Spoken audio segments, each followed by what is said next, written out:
যে টেন্সের আমাদের চ্যাপ্টার শেষ হয়ে গেছে বা বেসিক ইংলিশের ক্লাসগুলোও দিয়েছিলাম, তবুও অসুবিধা হবে, সেগুলো আমি যতটা সম্ভব করার চেষ্টা করছি। ঠিক, তো সবার প্রথমে কি বলেছিলাম যে প্রথমে আমাকে টেন্সটাকে চিনতে হবে যে কোন টেন্সে আমি লিখবো।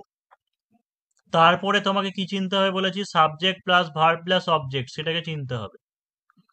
তাহলে প্রথম এখানে যে বাক্যটা দেওয়া আছে দেখো, যে 1857 সালে ব্রিটিশরা কলিকাতা বিশ্ববিদ্যালয় স্থাপন করেন। এবার এখানে একটা জিনিস কি বলেছি, যে শুধুমাত্র এই যে করেছি খেয়েছি গিয়েছি বা করেছিলাম খেয়েছিলাম এইভাবে বাচ্চাদের মতো করে টেন্স বুঝবে না।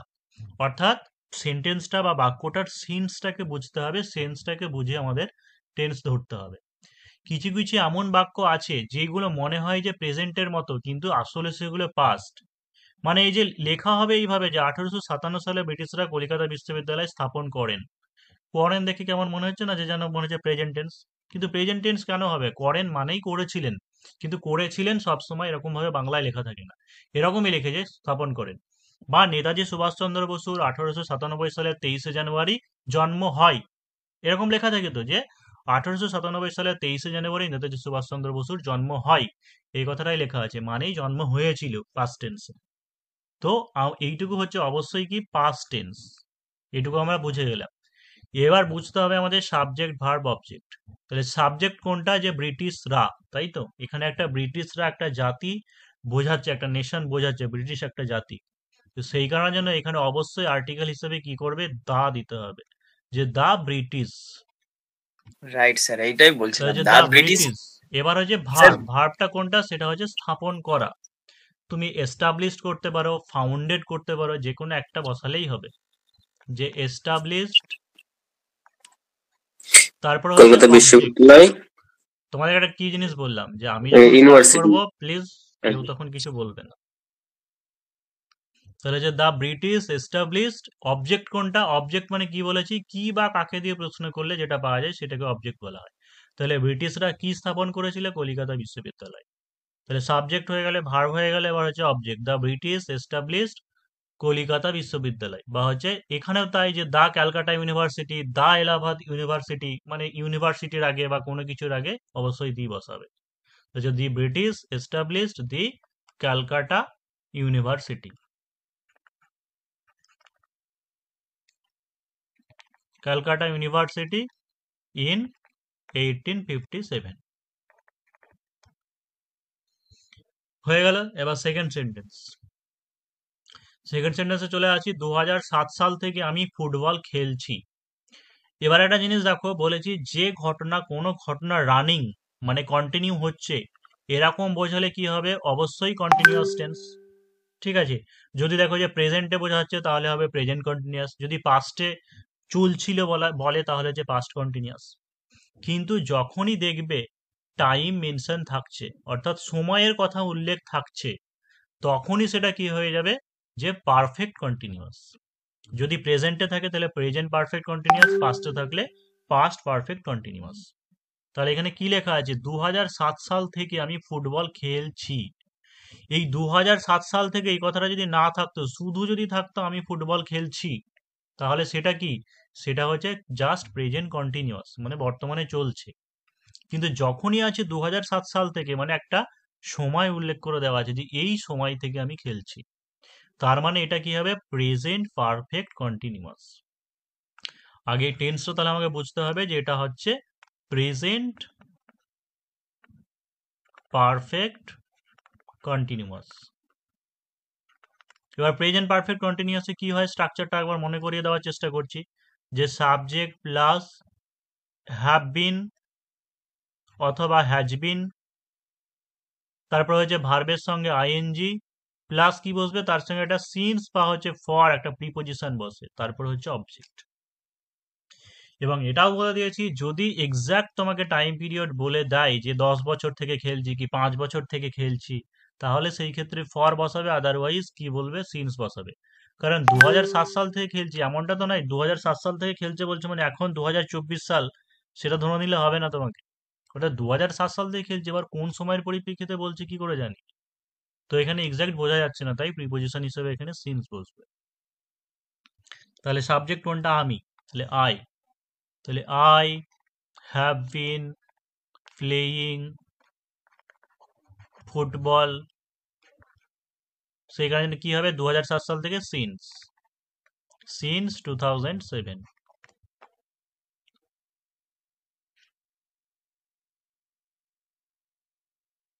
নেক্সট দিয়েছিলাম, এটা অবশ্যই একটু কঠিন ছিল, যে আমি কয়েকজন বন্ধুর সঙ্গে মেদিনীপুর জেলার প্রবল ঝড়পীড়িত মানুষদের পরিদর্শনে গিয়েছিলাম। এটা অর্ণব ঠিকই বলেছে, মোটামুটি মোটামুটি না, ঠিকই বলেছে, সেন্টেন্স অবশ্যই যেটা বলেছে অবশ্যই ঠিক হয়েছে। তো দেখো যে আমি কয়েকজন বন্ধুর সঙ্গে, তবে পরিদর্শন যে ব্যাপারটা দেওয়া আছে এখানে ভিজিট কথাটা করলে বেশি ভালো হয়। আমি কয়েকজন বন্ধুর সঙ্গে মেদিনীপুর জেলার প্রবল ঝড়পীড়িত মানুষদের পরিদর্শনে গিয়েছিলাম। তাহলে যতই কঠিন বাক্য হোক না কেন, তোমাকে সহজ সরলভাবে নিজের ভাষায় করে নিতে হবে। একটা জিনিস দেখবে যে কঠিন যদি থাকে, মানে কঠিন ভাবে তুমি লিখতে গেলে বা ইংরেজিতে কিন্তু ভুল হয়ে গেলে সেন্টেন্সটা তোমাকে 1 নাম্বারও দেবে না। কিন্তু এই কঠিন বাক্যটাকে তুমি যদি subject plus verb plus object এটা মেনটেন করে যদি সহজ সরল ভাষায় কিছুটা মানে মানতে পারো, তবুও তোমাকে দেখা গেলো যে 2 এর মধ্যে পুরোপুরি না দিলেও হয়তো 1 নম্বর দিলে, সেটাও কিন্তু হতে পারে। তাই কঠিন ভুল বাক্য লেখার থেকে তুমি সহজ সঠিক বাক্য লেখো, তোমাকে অবশ্যই কিছু একটা নাম্বার দেবে। আমরা সবাই মানে একজন ইংলিশের টিচারও কিন্তু পুরোপুরি সবকিছু ইংরেজি জানবে কিন্তু তা নাও হতে পারে, বা হচ্ছে তোমাকে যে বাক্যটা দেওয়া হলো তুমি যে সবের মানে জানো তা নাও হতে পারে। সেই কারণের জন্য যেটা বলতে চাইছে অনুকরণ করে বা হচ্ছে ওইভাবেই তুমি একটা কিন্তু লিখে দিতে পারো, যে তোমাকে হুবহু এটাকেই ট্রান্সলেট করতে হবে সেটা কেউ তোমাকে দিব্যি দেয়নি। তাহলে প্রথমে আমার যেটা কাজ হবে আগে টেন্সকে চিনে নেওয়া। তাহলে এখানে পুরোপুরি ক্লিয়ারলি বলাই আছে যে আমি কয়েকজন বন্ধুর সঙ্গে মেদিনীপুর জেলার প্রবল ঝড়পীড়িত মানুষদের পরিদর্শনে গিয়েছিলাম, কাজটা হয়ে গেছে, কমপ্লিট হয়ে গেছে। জাস্ট কি করব, সিম্পল পাস্টেই করব, এটাকে জাস্ট সিম্পল পাস্টেই লিখব। তাহলে সাবজেক্ট কোনটা প্রথমে হচ্ছে আমি, আই, এরপরে কি আছে ভার্ব, আর একটা সেকেন্ড মানে পুরোনো অর্ণব, পুরোনো স্টুডেন্ট অর্ণব যেটা বললে মি উইথ মাই ফ্রেন্ডস, মানে তুমি কি করছো যে ডিরেক্ট প্রথমে যা আছে মানে বাংলা সেখান থেকে পরপর করছো, ওরকম ভাবে করবে না, বাংলা ইংরেজি একই জিনিস নয়। বাংলা যেমন ভাবে থাকতে পারে কিন্তু ইংরেজিতে সবসময় সাবজেক্ট ভার্ব অবজেক্ট খুঁজে নিয়ে তো সেইভাবে লিখবে, সেইভাবে সাজাবে। তাহলে সাবজেক্ট হয়ে গেলে আমি, আই। তারপরে হচ্ছে ভার্ব কোনটা, পরিদর্শনে যাওয়া, পরিদর্শনে গিয়েছিলাম, লেগেছে আই ভিজিটেড কাদের পরিদর্শনে গিয়েছিলাম, সেটা হচ্ছে মেদিনীপুর জেলার প্রবল ঝড়পীড়িত মানুষদের। তাহলে অবজেক্ট কোনটা, এইটুকু, মেদিনীপুর জেলার প্রবল ঝড়পীড়িত মানুষদের, এইটুকু পুরোটুকু হচ্ছে অবজেক্ট। তাহলে আই ভিজিটেড টু, এই যে ঝড় পীড়িত এটাকে কি বলতে পারবো, স্টর্ম স্ট্রিকেন। ঠিক আছে, স্টর্ম স্ট্রিকেন। তাহলে যে I visited to storm stricken people, ঝড় পীড়িত মানুষ। কি হচ্ছে মেদিনীপুর জেলার, ঠিক আছে, তাহলে I visited to storm stricken people in the district of Medinipur, district of in the district of Medinipur.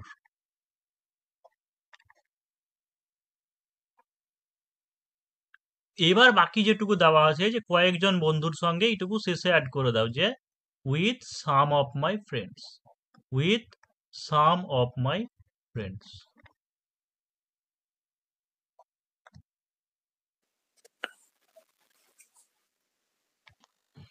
তাদের যন্ত্রণা কাতর চিৎকার আকাশকে বিদীর্ণ করেছিল, তাদের যন্ত্রণা কাতর চিৎকার আকাশকে বিদীর্ণ করেছিল, অবশ্যই হয়েছে।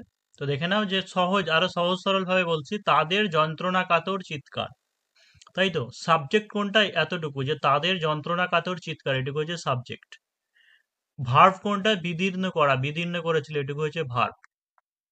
আর আকাশকে, আকাশকে, এটা হচ্ছে অবজেক্ট। অবশ্যই এটাও কি করব, সিম্পল পাস্টেই করব।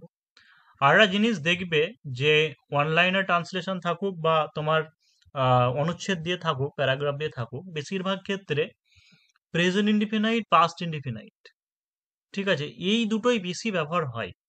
মানে এই দুটোই বেশি দেখবে, সব ক্ষেত্রে বেশিরভাগ ক্ষেত্রে এই দুটোই বেশি ব্যবহার হবে। তো যে যন্ত্রণা কাতর চিৎকার, কাতর তাদের এই চিৎকার আকাশকে বিদীর্ণ করেছিল। তাহলে এখানে কি করতে পারি যে দ্য ক্রাই অফ যন্ত্রণা কাতর চিৎকার, যন্ত্রণা কাতর যেটা সেটাকে এগোনি বলা হয়, AGONY। তাহলে হচ্ছে দ্য ক্রাই অফ এগোনি, বিদীর্ণ করা বা ফাটিয়ে দেওয়া, সেটাকে তুমি ফেটে পড়া বলে না, বাস্ট ইনটু সেভাবেও করতে পারো। বা আর একটা ওয়ার্ড আছে সেটা হচ্ছে রেন্ট, REND, মানে সেখান থেকে করবে কি রেন্ডেড। তাহলে হচ্ছে the cry of agony rended the sky, একদম সহজ সরল ভাবে। এবার বললাম তো, এবার ধরো তোমার জানা নেই, ঠিক আছে, হয়তো হয়তো যন্ত্রণা তোমার জানা নেই, এমনি পেন কথাটা আছে, তো সেটাই করে দেবে, দ্য ক্রাই অফ পেন করে দিতে পারো, এখানে বাস্ট ইনটু করে দিতে পারো, ঠিক আছে। না, যদি এবার দেখো যে পরের সেন্টেন্স কি দেওয়া আছে, যে যদি বৃষ্টি পড়ে সে আসবে না, যদি বৃষ্টি পড়ে সে আসবে না। এখানে একটা জিনিস কি দেখতে হবে, যে এইটাকে কি বলা হয়, কমপ্লেক্স সেন্টেন্স, তাই তো। কমপ্লেক্স সেন্টেন্স বা মানে হচ্ছে জটিল বাক্য, জটিল বাক্য। যেটুকু হচ্ছে এখানে দুটো জিনিস দেখবে, একটা দুটো ক্লজ আছে, একটা হচ্ছে সাবঅর্ডিনেট ক্লজ আছে, মানে যদি বৃষ্টি পড়ে, ঠিক আছে, যদি বৃষ্টি পড়ে। এখানে যদি আমরা ছেড়ে দিই এইটুকু সেন্টেন্স, তাহলে এটুকু তো পুরোটা ক্লিয়ার, মানে ক্লিয়ার হবে না, মানে ঘটনাটা বা হচ্ছে ক্রিয়া এখানে কি হচ্ছে, সম্পূর্ণ হচ্ছে না, মানে যদি বৃষ্টি পড়ে সম্পূর্ণ হচ্ছে না।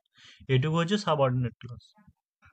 আর কি আছে, সে আসবে না, কিন্তু এইটুকুকে বাদ দিয়ে যদি বলি যে সে আসবে না, তাহলে অবশ্যই এইটুকুর আলাদা করে অস্তিত্ব আছে, মানে এখানে কি আছে, সমাপিকা ক্রিয়া আছে, মানে এখানে ক্রিয়াপদ কি হচ্ছে, কমপ্লিট হচ্ছে, সম্পন্ন হচ্ছে। এরকম ধরনের যখন সেন্টেন্স থাকবে, তখন সেই ক্ষেত্রে যেটুকু সাবঅর্ডিনেট আছে, মানে পরাধীন বাক্য যেটুকু আছে, সেই পরাধীন বাক্যটুকু আমাকে কি করতে হবে, সিম্পল প্রেজেন্টে, এইটুকু কি করতে হবে, সিম্পল প্রেজেন্ট।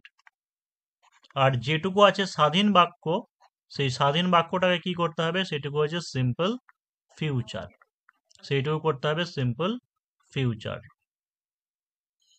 তাহলে যে যদি বৃষ্টি পড়ে, অবশ্যই ইফ হবে, তাহলে তাহলে ইফ কি বলেছি, পরাধীন বাক্য যেটা আছে সেটা হচ্ছে সিম্পল প্রেজেন্ট। তাহলে কি করব, সিম্পল প্রেজেন্টে করলে ইফ ইট রেন্স, তাই তো,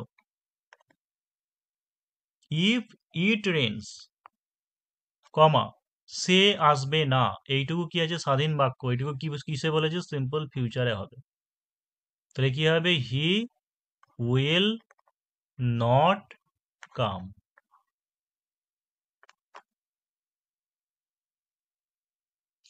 তাহলে এইরকম যদি দেখো যে একটা সাবঅর্ডিনেট ক্লজ আছে, আর একটা হচ্ছে তোমার মানে একটা পরাধীন বাক্য আছে, একটা স্বাধীন বাক্য আছে, এই ক্ষেত্রে তোমাকে যেটা পরাধীন বাক্য থাকবে সেই পোর্শনটুকু করে করতে হবে সিম্পল প্রেজেন্টে, বাকিটাকে কি করতে হবে, সিম্পল ফিউচারে। এটা একটা গেল এই নিয়মের ক্ষেত্রে।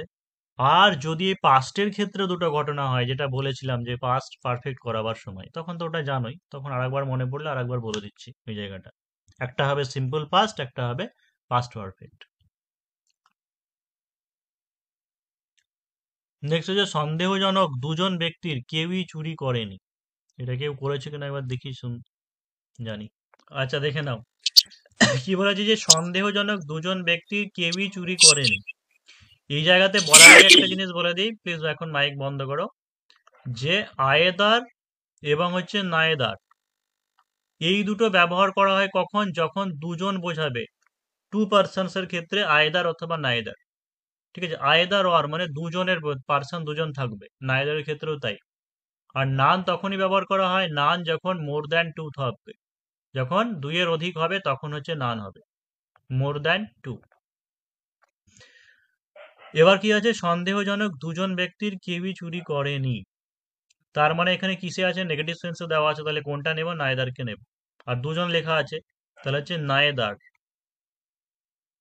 নায়েদার অফ টু, সন্দেহজনক কি আছে, সাসপেক্ট করি তাই, তাই তো, তাহলে যখন হচ্ছে কেমন, সাসপেক্টেড, তাহলে হচ্ছে neither of two suspected persons, suspected persons.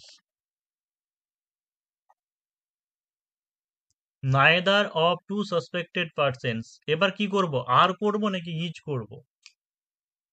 ও বা আর ইজের ব্যাপার নেই, স্যার যেহেতু হোয়াটস এখানে ওয়ার্ক লেখা আছে যে হ্যাঁ, যে ব্যক্তির কেউই চুরি করেনি, তাহলে neither of two suspected persons just কি করে দাও, চুরি করেনি করেছে এখানে মানে সিম্পল পাস্টেই করে দাও, যে স্টিল থেকে করো স্টোল। আর যদি এটাকে কেউ যদি পারফেক্টে করে, ঠিক আছে, কেউ যদি এটাকে প্রেজেন্ট পারফেক্টে করে, হ্যাজ স্টোলেন। তাহলে সেই ক্ষেত্রে হ্যাজ স্টোলেন করে দিলেও হবে। ঠিক আছে, হ্যাজ স্টোলেন। কিন্তু এটা মনে রাখতে হবে, আয়েদার নায়েদার এইগুলো অবশ্যই কি, এগুলো সিঙ্গুলার হিসেবেই বিবেচনা হয়। ঠিক আছে। স্যার এখানে নোবডি হবে না, না? নাইদার তো হয়, নোবডিটা না কি হতে পারে? না, এখানে যে বলে দিয়েছে তোমাকে দুজন ব্যক্তির, এরকম বলে হ্যাঁ দিয়েছে। হ্যাঁ, সেটাই ঠিক আছে, বলছি আর যদি কি। বলে কেউই এমনি চুরি ট্রু করেনি, থাকলে তাহলে তো তো আইদার নাইদার হয়।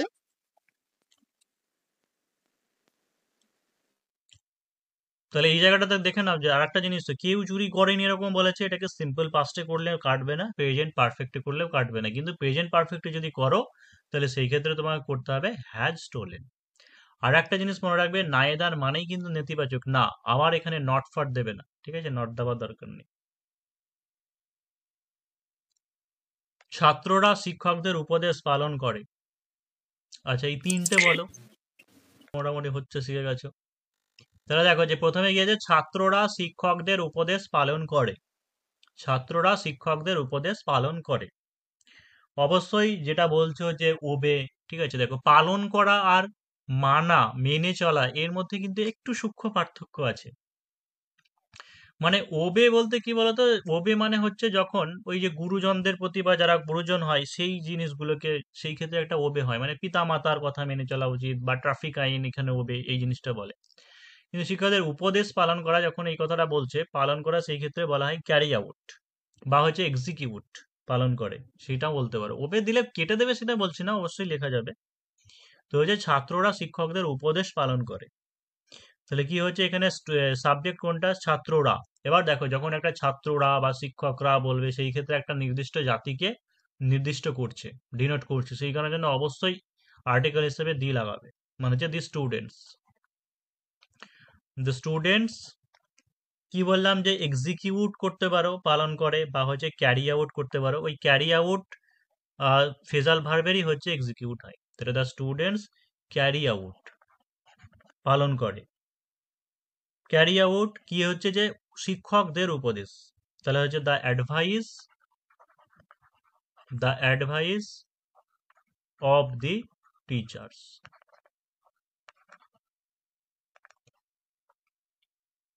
নেক্সট হচ্ছে মাত্রাতিরিক্ত ব্যায়াম স্বাস্থ্যের ক্ষতি করে।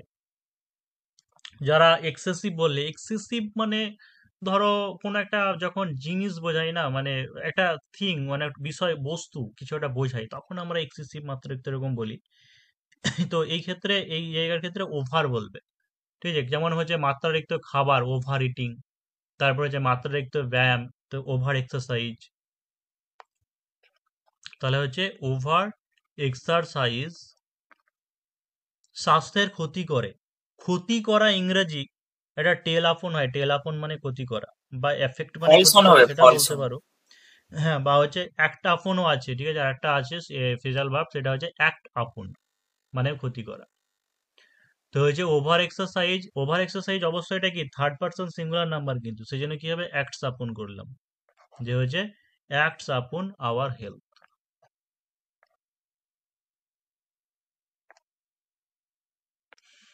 দেখো, অমিতব্যয়িতা মানে, অমিতব্যয়িতা মানে কি হচ্ছে, যে বেশি পরিমাণে খরচ, যেটাকে মিতব্যয়ী বলা হয়, মিতব্যয়ী, সেটা কি হচ্ছে, যে প্রুডেন্ট, যে মিতব্যয়ী হয় তাকে বলা হয় প্রুডেন্ট। আর এর অ্যান্টোনিম যেটা হচ্ছে, সেটা হচ্ছে এক্সট্রা ভ্যাগান্ট, মানে অমিতব্যয়ী। অমিতব্যয়ী যে হয় তাকে বলা হয় এক্সট্রা ভ্যাগান্ট। আর এখানে অমিতব্যয়িতা, ঠিক আছে, এটা নাউন বলছে, তাই সেই নাউনটা কি হয়, এক্সট্রা ভ্যাগান্স, সেখান থেকে আসছে এক্সট্রা ভ্যাগান্স। তো হচ্ছে এক্সট্রা ভ্যাগান্স মানে হচ্ছে অমিতব্যয়িতা, বা হচ্ছে বেশি খরচ। পতন ঘটায়, পতন ঘটায়। তো এই জায়গাতে একটু অন্যভাবে নিয়ে আসতে পারো, যে এক্সট্রা ভ্যাগান্স ব্রিংস, ঠিক আছে, নিয়ে আসা, ব্রিং মানে নিয়ে আসা, তো হচ্ছে ব্রিংস ওয়ান্স ফল। মানে একজনের পতন ঘটায়। এক্সট্রাভ্যাগান্স ব্রিংস ওয়ান্স ফল। ভ্যাকেন্সি স্যার হবে বোধহয়। না না, অমিতব্যয়িতা এক্সট্রাভ্যাগান্স, ঠিক আছে, নাউন। এক্সট্রাভ্যাগান্সি হয়। আমার অসুস্থ ভাই শীঘ্রই আরোগ্য লাভ করবে। আমার অসুস্থ ভাই শীঘ্রই আরোগ্য লাভ করবে। এটাকে অবশ্যই কি করব, এতক্ষণ সব সিম্পল প্রেজেন্ট পাস্টে হচ্ছিল, এখন ফিউচারে করবো। ফিউচারে করব, ফিউচারে ফিউচার ফিউচারে ইনডিফিনাইটে করব। যে my sick brother will get will soon. will recover soon. My sick brother will bring in soon. My sick বলতে পারো, বা হচ্ছে এলিং, AILING, এলিং মানে হচ্ছে অসুস্থ, ঠিক আছে। মাই এলিং ব্রাদার উইল, দেখো আরোগ্য লাভ করাকে কি বলা হয়, রিকভার, তাই তো, রিকভার, বা হচ্ছে কি আরেকটা আছে কাম রাউন্ড। কাম রাউন্ড মানে হচ্ছে আরোগ্য লাভ করা, বা হচ্ছে রিকভার। তাহলে উইল রিকভার সুন। স্যার একটা কি বললে, রিকভার? কাম রাউন্ড। তোমরা কি বললে, এগুলোর মধ্যে বললে না আরোগ্য লাভ করে, আর কিছু অন্য কিছু বললে নাকি? ব্রিং ইন হবে স্যার, ব্রিং ইন হবে, কাম ইন হয়, ব্রিং ইন। তো জানি না, আরোগ্য লাভ করার ক্ষেত্রে একটা অ্যাপ্রোপ্রিয়েট ওয়ার্ড একটাই আছে, এই দুটো, সেটা হচ্ছে কাম রাউন্ড, এটা হচ্ছে ফ্রেজাল ভার্ব, আর হচ্ছে রিকভার মানে হচ্ছে সেরে ওঠা, ঠিক আছে। এইগুলো আমরা যখন কাউকে বলি, ঠিক আছে, বা হ্যাঁ আর একটা আছে গেট ওয়েল সুন বলি, কাউকে যখন কোনো কিছু হয় তখন গেট ওয়েল সুন বলি। তো যেগুলো প্রচলিত আছে বা যেগুলো অ্যাপ্রোপ্রিয়েট বেশি হয় সেইগুলো ইউজ করার চেষ্টা করবে। দাদা কিউর মানেই তো হবে। কেউ এরকম অপমান সহ্য করতে পারে না, কেউ এরকম অপমান সহ্য করতে No পারে না। one, no one can tolerate such insult. Hmm, তাই যে no one can bear with such humiliation. No one can tolerate বা হচ্ছে বিয়ার উইথ, সহ্য করতে পারা, টলারেট বা হচ্ছে বিয়ার উইথ, ঠিক আছে। No one can tolerate such insult না Humiliation. দিয়ে এটা করবে, হিউমিলেশনটাই করবে, ঠিক আছে, হিউমিলেশন। সে তার মায়ের মতো দেখতে। He takes after her mom. She is Like her look mother, alike he her looks mother. he looks like her mother. Look alike হবে He sir. looks like her mother. দেখো সদৃশ্য হওয়া, Resemble একরকম করে দেখতে তো। হওয়া, সেটাকে কি বলা হয়, আমরা বলি যে টেক আফটার। টেক আফটার মানে হচ্ছে সদৃশ্য হওয়া। এর আর একটা ওয়ার্ড কি আছে যে রিজেম্বল। তাহলে হচ্ছে আমরা কি করতে পারি, এরকম করতে পারি যে হি টেক্স আফটার বা he resembles, he takes after his mother. একই রকম দেখতে, অবশ্যই আইডেন্টিক্যাল করতে পারো বা হচ্ছে অ্যালাইকও করতে পারো, অসুবিধা নেই।